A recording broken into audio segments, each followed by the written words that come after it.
البدع والأهواء، أهل البدع العقائدية وأهل البدع السياسية.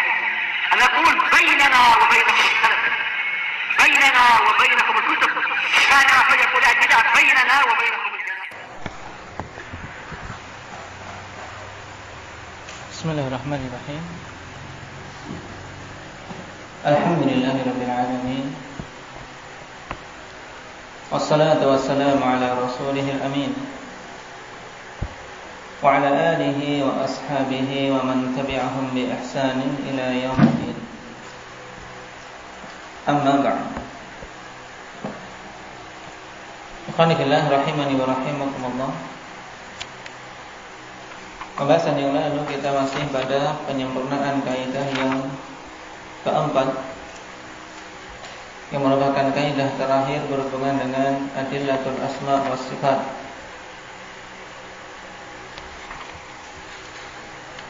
Yang pembahasan kemarin kita baca penjelasan dari Al-Allamah Ibnu Utsaimin rahimahullah berhubungan dengan batilnya mazhab ahli ta'til yang bisa dilihat dari 3 sisi. Ringkasnya, ketiga sisi tersebut apa saja? Adif.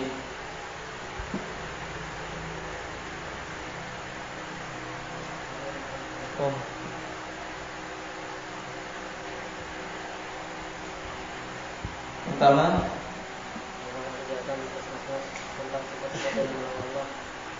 yang mereka memalingkan makhluk dari hak kebenaran. Baik, merupakan bentuk kejahatan terhadap nas-nas baik Alkitab maupun As-Sunnah, di mana mereka menjadikan penunjukan nas tersebut kepada makna yang batil, yang tidak sesuai dengan keagungan Allah Subhanahu wa taala. Yang kedua, kemarin nas-nas dan sebenarnya nas-nas tentang kepada Allah adalah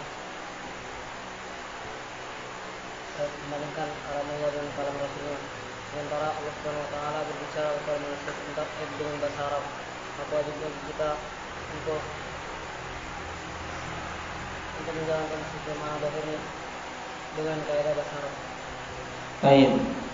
Yang kedua, dikarenakan itu merupakan bentuk memalingkan kalam Allah dan kalam Rasulnya dari zahirnya, di mana dalam Al-Quran maupun As-Sunnah datang dengan bahasa Arab yang wajib kita pahami dengan kaidah bahasa Arab. Nah, kemudian yang ketiga, memalingkan nas-nas sifat dan nama Allah adalah berbicara atas nama Allah dengan tanpa ilmu.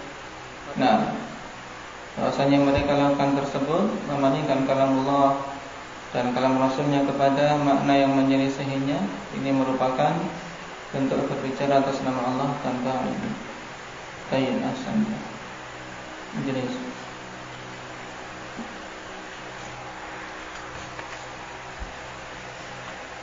Sekarang kita baca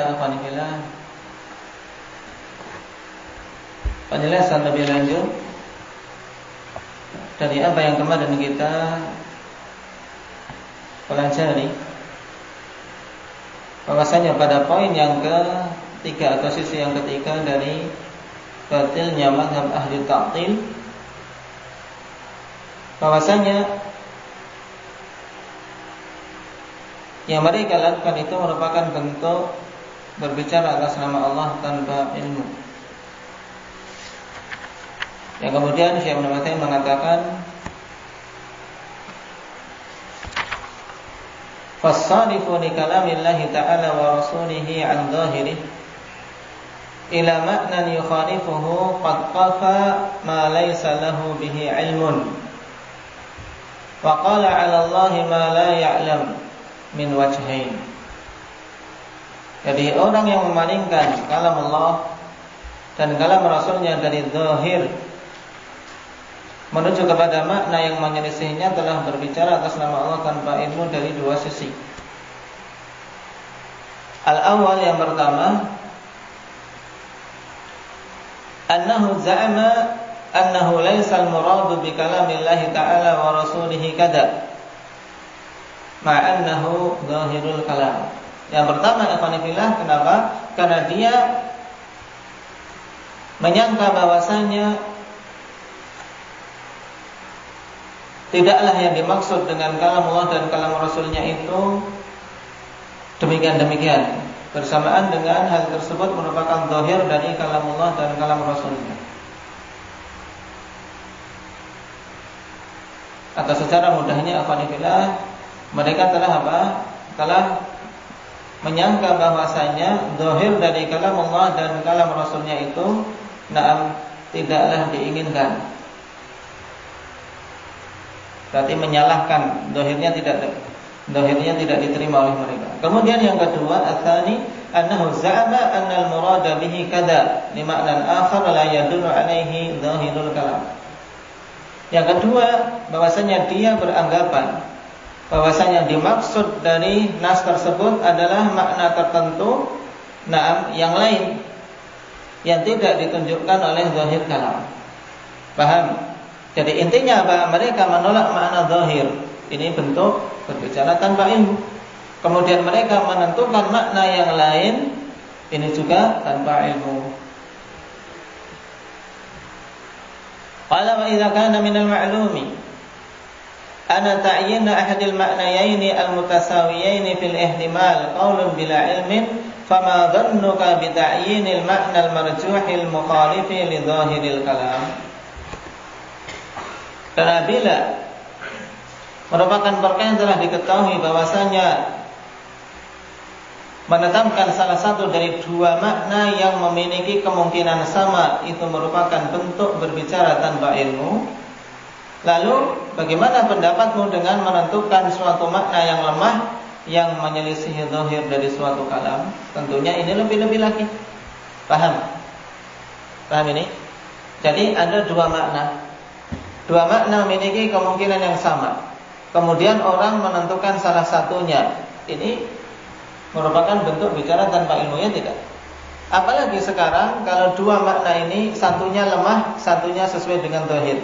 Kemudian dia pilih makna yang lemah, ini tentunya lebih-lebih lagi masuk dalam perkataan tanpa ilmu. Baik. Misal dzalika qauluhu ta'ala li iblis, "Ma mana'aka an tasjuda lima khalaqtu bi yadayya." Contohnya perkataan Allah Subhanahu wa taala tentang iblis atau kepada iblis, apa yang menghalangimu untuk sujud terhadap makhluk yang telah aku ciptakan dengan kedua tangan? Tayyib. Fa idza surifa al-kalamu an dhahirihi. Fa idza surifa al-kalamu an dhahirihi wa qala lam yurid bil yadaini al yadaini al haqiqiyatain al yadaini al haqiqiyatain wa inna ma arada kada wa kada qulna lahu ma daliluka ala ma nafait wa ma daliluka ala ma athbatta fa in ata bi dalilin fa wa anna lahu dhalik wa illa kana qailan an Allah bila ilmin fi nafyihi wa itsbatihi. Contohnya sekarang untuk menerangkan ini, ketika Allah mengatakan dalam ayat Shad tadi, kemudian jika dipalingkan kalam dari zahirnya, dia akan mengatakan apa? Lam yurid bil yadain al yadain al haqiqiyatain wa inna ma arada kada wa kada. Dia mengatakan Allah tidaklah menginginkan dengan kedua tangan ini dua tangan yang hakiki. Hanyalah yang Allah inginkan demikian-demikian. Maka kita katakan kepadanya, apa dalilmu ketika meniadakan makna yadain yang hakiki, dan apa dalilmu ketika menetapkan makna lain yang yang berbeda dengan zahir dari ayat tersebut? Paham? Jadi kita arahkan kepada dia dua pertanyaan. Kenapa engkau menafikan makna zahir dan kenapa engkau menetapkan makna lain? Nah, kemudian jika dia mendatangkan dalil, dan tidak akan mungkin dia punya dalil. Kalau dia mendatangkan dalil maka benar, tapi tidak akan mungkin dia mendatangkan dalil. Karena apa? karena dia telah telah terjatuh dalam penyimpangan. Wa illa, jika tidak mampu mendatangkan dalil, maka dia berarti telah berbicara atas nama Allah tanpa ilmu, baik dalam nafinya atau dalam itsbatnya.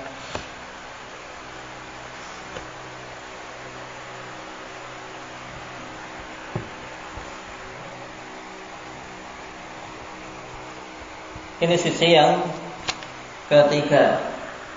Intinya, seorang yang memalingkan nas dari makna zahirnya berarti telah terjatuh dalam al-qaul 'ala Allah bila ilmin. Yang dijelaskan secara panjang lebar oleh Syekh rahimahullah. Sekarang sisi yang keempat.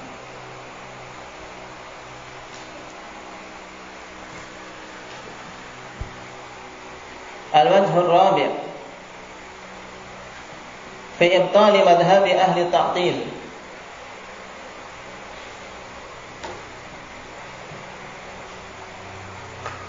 Anna sarfa nusus as-sifati an zahiriha mukhalifun lima kana alaihi an-nabiy sallallahu alaihi wasallam wa ashabuhu wa salaful ummati wa a'immatuha. Nah, sisi yang keempat yang menunjukkan tentang batilnya madhab ahli ta'til,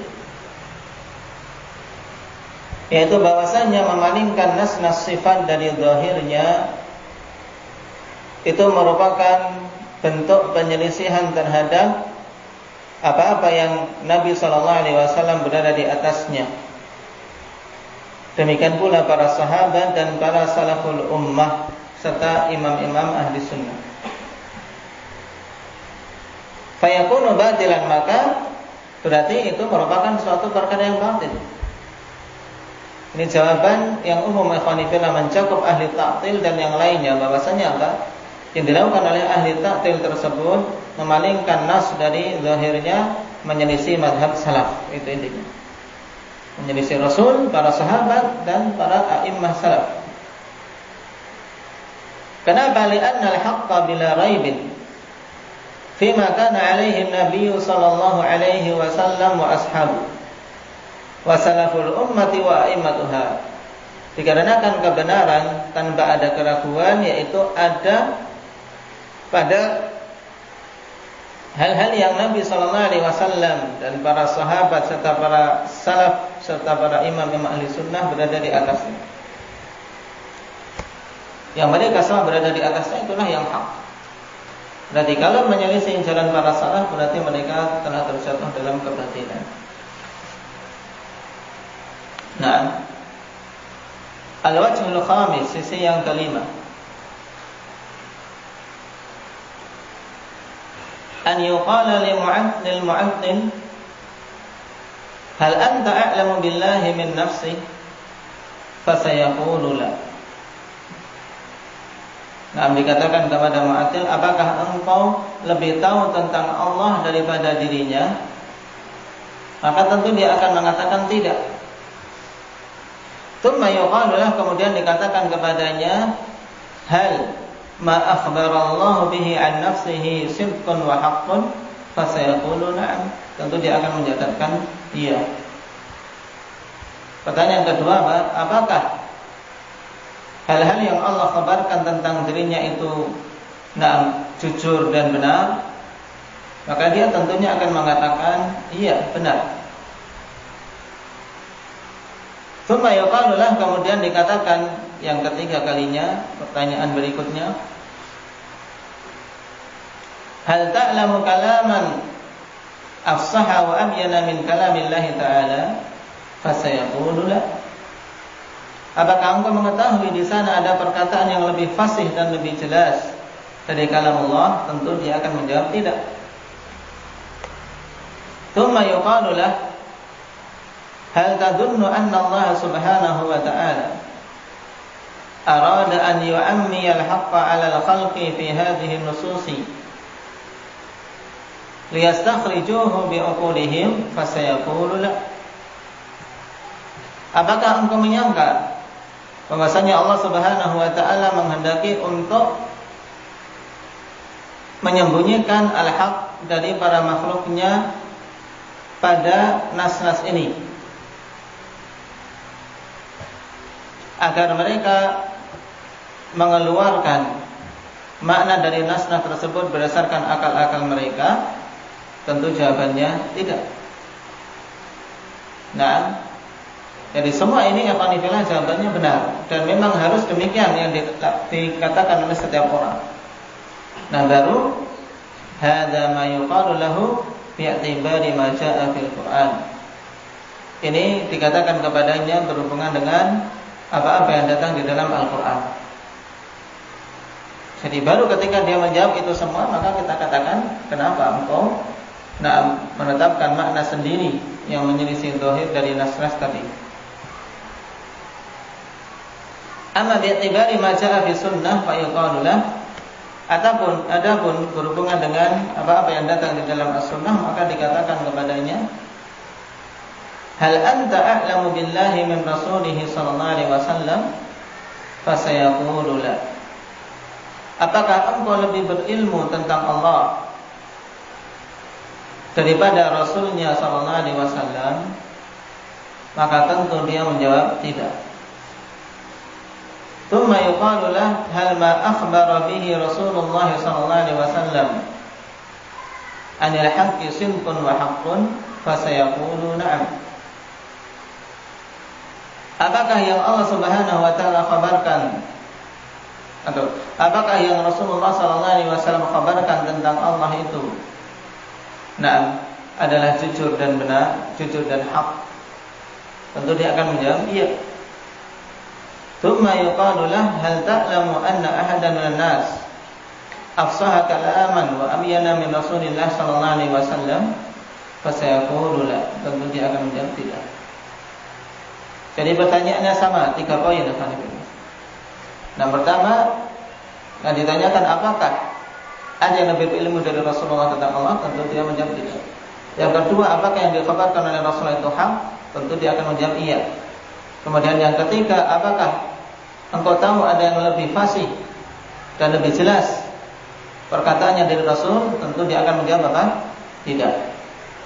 Kemudian dikatakan kepadanya, fayuqalu lah, idza kunta tuqirru bidzalik falimadza la yakunu 'indaka al-iqdamu wa syaja'ah fi itsbati ma athbatahu Allah ta'ala li nafsihi. Jika demikian,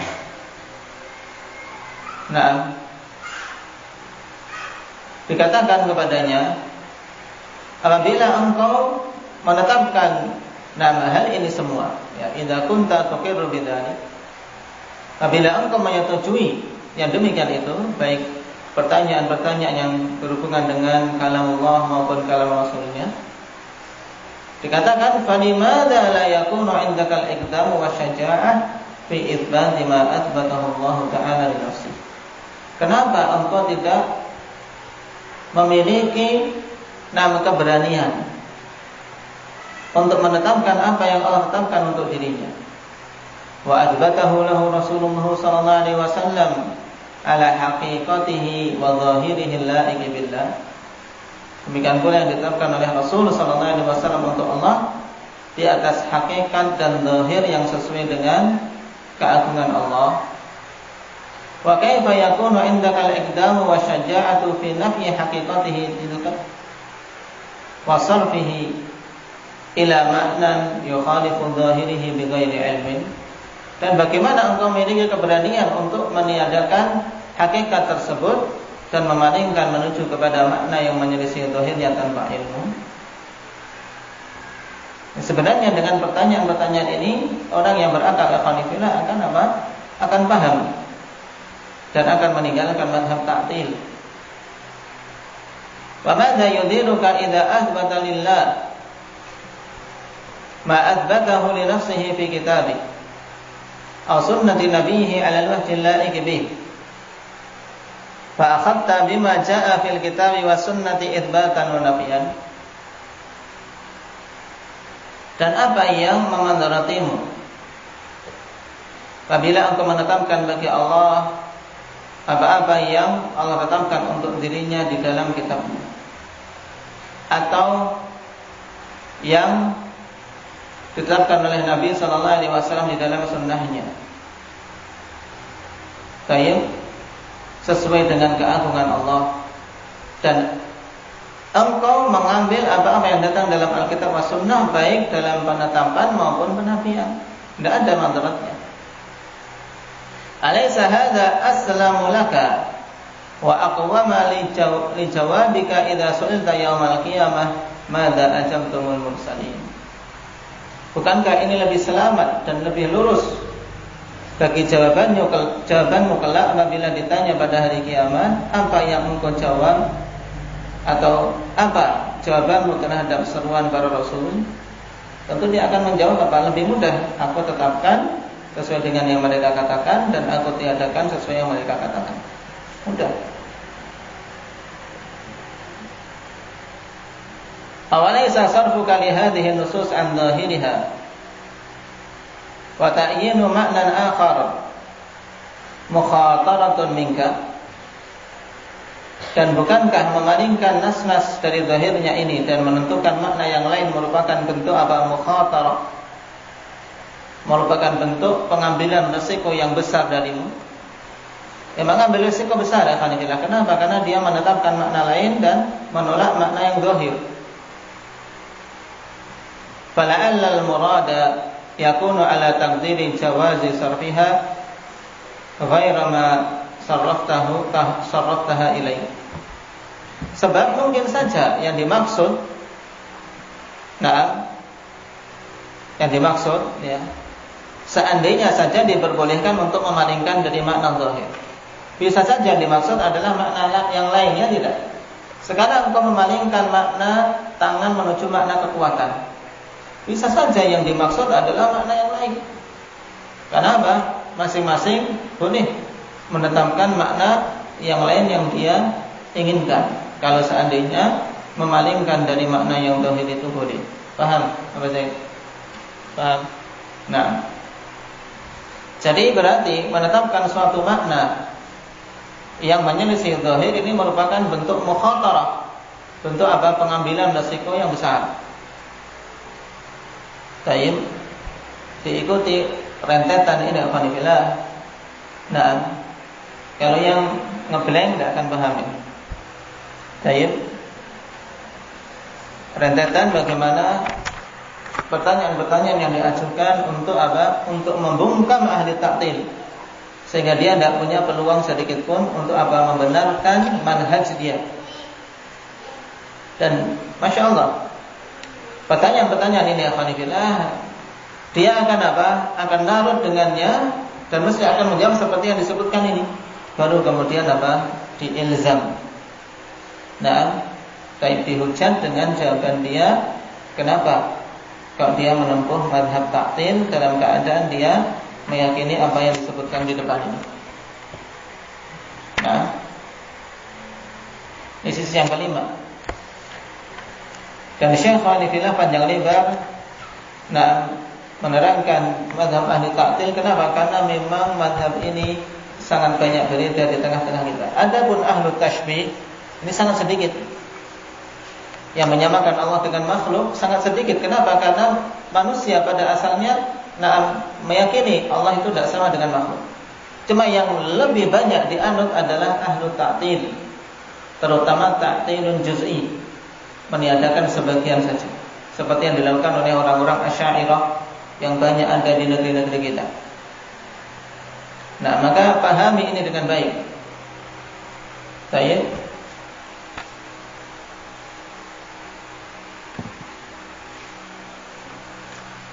Kemudian al-wajhus sadis, sisi yang keenam ini bisa paham, Tuan? Yang kelima dibaca, kemudian apa? Besok ditanyakan bagaimana pertanyaan dilontarkan. Langsung dengan bahasa Indonesia saja. Baik. Maka disusun yang bagus. Nah, susunannya sehingga paham dengan bahasa kita. Kemudian sisi yang keenam, fi ibtali madhhabi ahli ta'til, yang menjelaskan tentang batilnya madhab ahli ta'til. Annahu yalzamu alaihi lawazim batilah. Bahwasanya madhab ahli ta'til ini melazimkan kelaziman-kelaziman yang batil. Fa butlanul lazimi yadullu ala butlanil malzum. Dan batilnya kelaziman menunjukkan tentang batilnya malzum, yaitu perkara yang kelaziman itu ditarik darinya. Dan ini istilah sudah berkali-kali.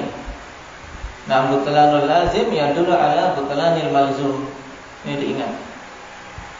Yang dimaksud dengan lazim adalah konsekuensi dari apa? Keyakinan mereka itu. Nah, kalau keyakinan mereka mendatangkan konsekuensi yang batil, menunjukkan keyakinan itu keyakinan yang apa? Yang batil juga, jelas. Sekarang apa kelaziman-kelaziman batil tersebut? Famin hadhil lawazim, di antara kelaziman-kelaziman ini, awalan yang pertama, anna ahla ta'til lam yasrifu nusus as-sifati an zahiriha illa haitsu i'taqadu annahu mustalzimun aw muhimun li tashbihillah ta'ala bi khalqihi. Wa tashbihu Allah ta'ala bi khalqihi kufrun li'annahu takdzibun li qawlihi ta'ala laisa kamitslihi syai'. Nah, yang pertama ya panifillah, kelazimannya bahwasanya ahlu ta'til tidaklah mereka memalingkan nas-nas sifat dari zahirnya kecuali dikarenakan mereka meyakini bahwasanya nas-nas tersebut apa? Melazimkan penyerupaan Allah dengan makhluknya. Jadi mereka menempuh ta'til afanifillah. Kenapa? Karena sudah meyakini nas-nas itu bermakna apa? Bermakna tasbih, ya. Bermakna tasbih. Dan penyerupaan Allah dengan makhluknya merupakan kekufuran. Kenapa? Karena merupakan takdzib, pendustaan terhadap firman Allah Subhanahu wa taala, laisa kamitslihi syai'. Tidak ada yang menyerupai Allah sesuatu pun. Qala Nu'aym bin Muhammad al-Khuzai, ahadu masyayikh al-Bukhari. Nah, Nu'aym bin Muhammad, salah satu dari apa? Guru Imam Bukhari. Tapi kenapa beliau tidak mengeluarkan riwayat Nu'aym dalam Sahih Bukhari? Atau ada tidak riwayat Nu'aym bin Muhammad dalam Sahih Bukhari? Hah? Tidak ada. Kenapa? Karena Nu'aym bin Muhammad imamun fi sunnah lakinnahu dha'ifun fil hadis. Baik. Jadi beliau imam dari sisi sunnah, tapi dari sisi hadis lemah. Kenapa? Karena dha'ifun fi hifdzih, ada kelemahan pada hafalannya. Ini Nu'aym bin Muhammad.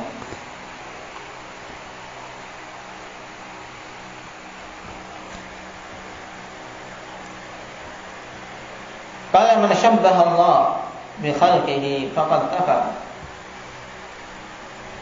Siapa saja menyamakan Allah dengan makhluknya, maka sungguh dia telah kufur.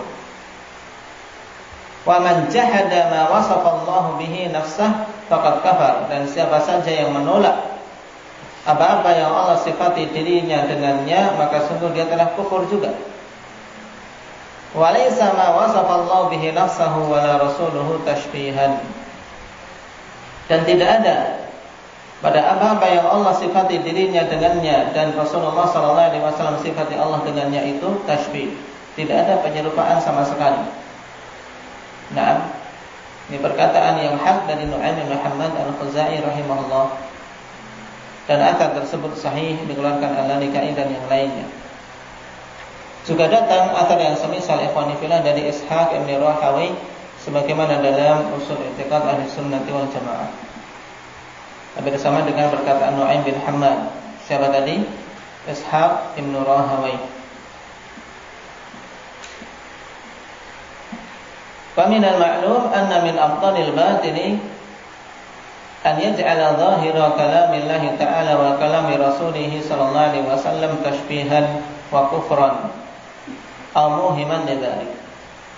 Dan tentunya merupakan perkara yang diketahui bahwasanya merupakan perkara yang paling batil, yaitu menjadikan zahir dari kalamullah dan kalam rasulnya sebagai tashbih, penyerupaan dan kekufuran, atau sesuatu yang memiliki makna itu. Sehingga apa? Jelas ini menunjukkan apa? Batilnya mazhab ahli ta'til. Kenapa? Karena ketika mereka mentaktil, dia telah apa? Mentashbih terlebih dahulu. Sebelum menolak sifat tersebut, dia sudah apa? Menyamakan sifat tersebut dengan apa? Sifat makhluk. Paham? Nah, ini dulu dipahami ya, terutama tadi urut-urutan pertanyaan pada al-wajhul khamis. Nah, untuk membiasakan runtun dalam apa? Dalam menggiring ahlul batil sehingga dia tidak bisa berkelit lagi.